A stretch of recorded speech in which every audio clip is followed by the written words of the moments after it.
Magandang gabi po sa inyo lahat. I am about to deliver my valedictory speech. This is one perk of being a senator which I would relish the most. My father was the valedictorian of all his classes throughout his academic life, from elementary, high school, college, and even up to College of Law. I was never a valedictorian, but I still get to deliver a valedictory speech. Swerte ko naman. Sabi ng ating konstitusyon, sovereignty resides in the people and all government authority emanates from them. I have been blessed by God and the Filipino people with the opportunity to hold a high government position. These 13 plus years I have spent as a senator in the service of the Filipino people have been the most fulfilling years of my life. This is an opportunity and an experience not given to many. I am very grateful to the universe for this. Who would have predicted or who would have thought that this would happen to an introvert person like me? My Senate journey began not in the usual way, but through an extraordinary and unique experience that tested our resolve and faith in the democratic process. But I am grateful that what began as an electoral protest has since grown into a relationship marked by mutual respect, collaboration, and even friendship. Yes, a reminder,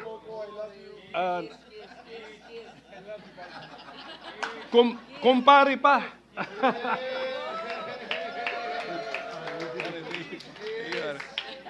So a reminder that in the end, we are all here to serve the Filipino people. So let me go back to the decision which allowed me to be part of this chamber, Mr. President. Siguro nalimutan na nila, pero hindi ko po nalilimutan. Yung mga senador who voted to allow me to sit in the Senate in my protest way back in August 11, 2011. Pia Cayetano. So, hindi ko nalilimutan yun, Pia. So thank you very much. Bong, baka nalimutan mo na, but you were part of it. Thank you very much, Bong. And of course, returning Senator Kiko Pangilinan and former Senator Greg Onasan and Sonny Trillanes, and also Lito Lapid was a member of the set. And I just want to make it of record, Mr. President, the justices from the Supreme Court who made possible my stint as a senator, then Senior Associate Justice, the chairman of the set, Antonio Carpio, Associate Justice Teresita Leonardo de Castro, and Associate Justice Arturo Brion. So this chapter in my life, while unconventional, set the tone for the kind of public service I aspired to offer. One rooted in truth and justice, constitutionalism, rule of law, and the unwavering dedication to serve the people's interest. Napansin nga ni Senator Risa Ontiveros, because this is our last day, so I'm about to end my tenure as a senator. Sabi niya, ang bookends ng political life mo, andito si Comelec sa umpisa, andito pa rin si Comelec sa dulo. So, because if you remember, my dear colleagues, last December 11, 2024, you were already congratulating me. Oh, but that was 6 months ago.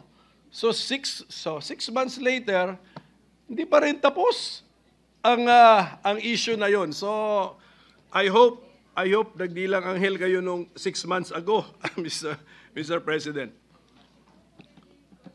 In 2016, this chamber entrusted me with the honor of being Senate President, a role previously held by my father, Senate President Nene Pimentel.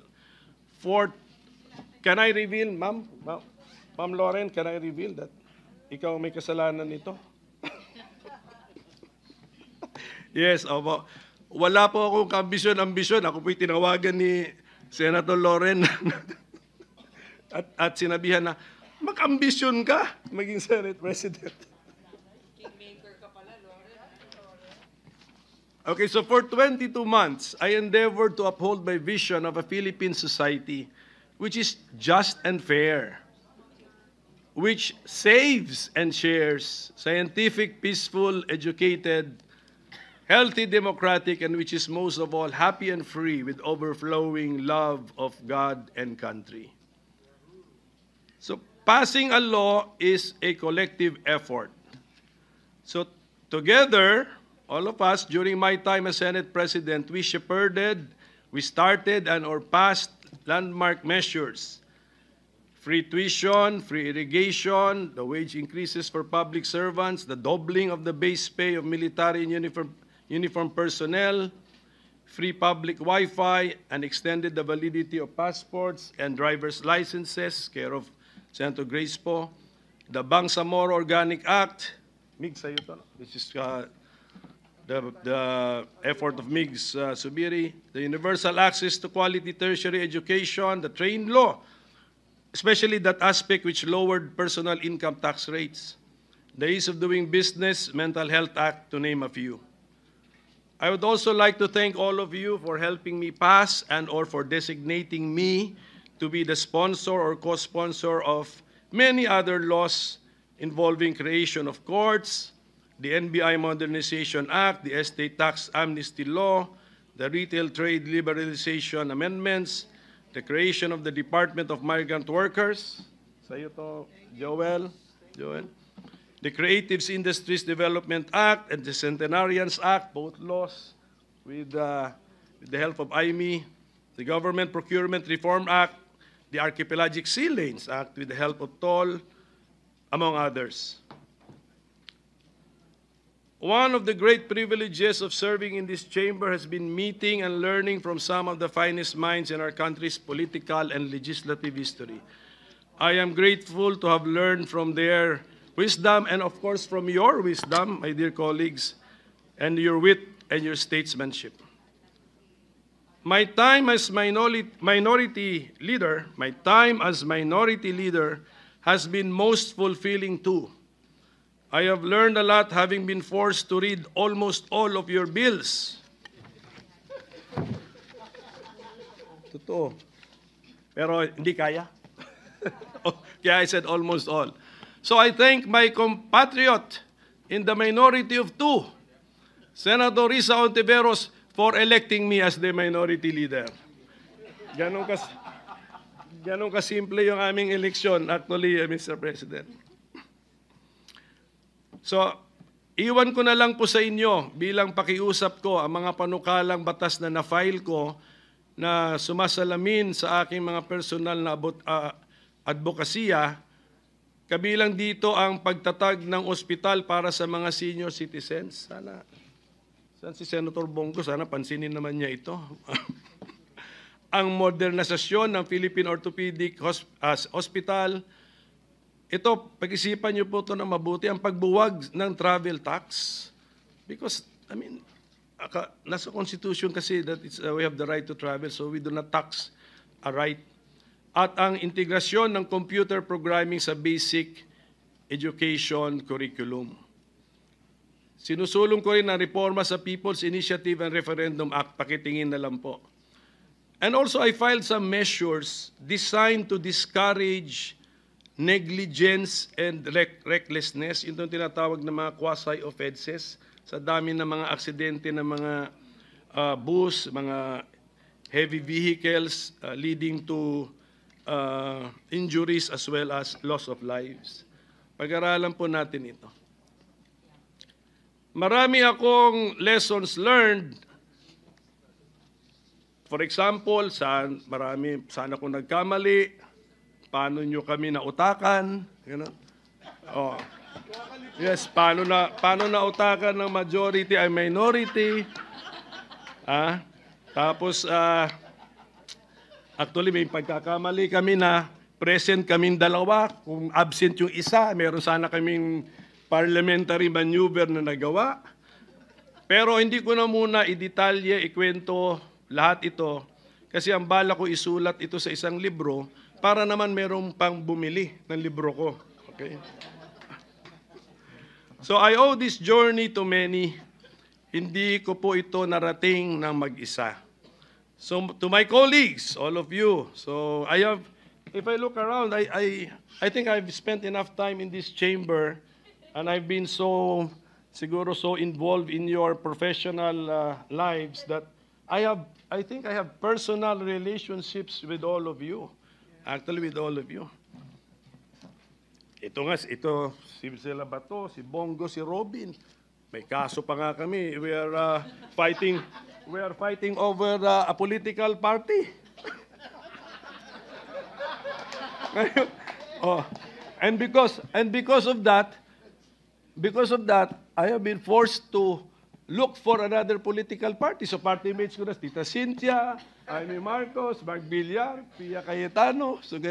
So I really have, I believe I have personal relationships with all of you.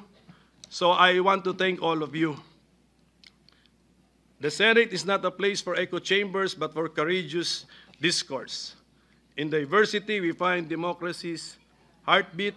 Salamat for debating with me. I learned a lot from using my kokote. And I believe this is also an anti-Alzheimer's measure. Diba?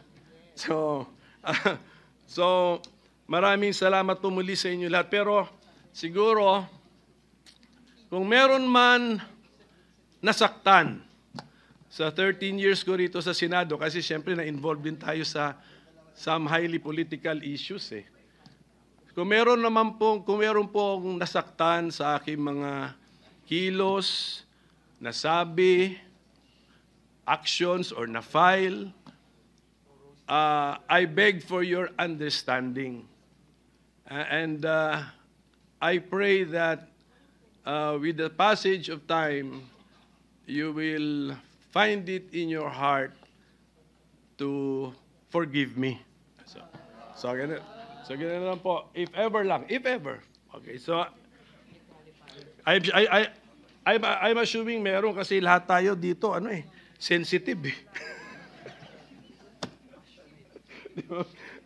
Karamihan sa atin rito sensitive. So basta ulitin ko to my dear colleagues, I really thank you. No? You have been all very kind to me. You have been all very good to me. And you have been all, i-all ko na lang para hindi na natin isipin, you have been all very generous to me. Okay. To the Senate Secretariat and staff, the OSAA, even our cleaning staff, thank you for keeping this institution alive day in and day out. Your work, often unseen, ensures that the Senate remains a bastion of democracy. Lahat po tayo may ambag to making the Senate a bastion of democracy. So to my own staff, sana staff ko, may andito konti, okay. Thank you for making me more efficient by multiplying the number of my mini-me's. Yan sila. So I hope meron po kayo meron kayong natutunan sa time ninyo sa akin, and congratulations to all of my staff who have been hired by incoming senators. So to my family, Kat is here. Kat, my wife, she's the commander-in-chief I mentioned earlier. My mother, si Nanay Bing, of course my siblings, and my classmates and my close friends. Your faith in me has been my anchor. Public service demands long hours and personal sacrifice. Thank you for your prayers, understanding, and actual support. To the people of the Philippines, you entrusted me not only with votes, but with your hopes. I hope my service has honored that trust. Though I leave this chamber, I remain your public servant in my capacity as a lawyer and as a concerned and involved citizen. advocating for federalism and faster local development, for a just and fair society, and for preferential focus on the poor. I also leave you with one wish. May the laws you pass rescue the poor and helpless and deliver them from the grasp of evil people, as it is written in Psalm 82:4. I leave carrying with me the lessons from this chamber, the friendships I have made, and the love I have deepened for this country. Public office is borrowed time, and my time here, though ending, will always remain a chapter I will cherish. It has been the honor of my life to serve you as Senator of the Republic of the Philippines. Maraming salamat po sa sambayanang Pilipinas.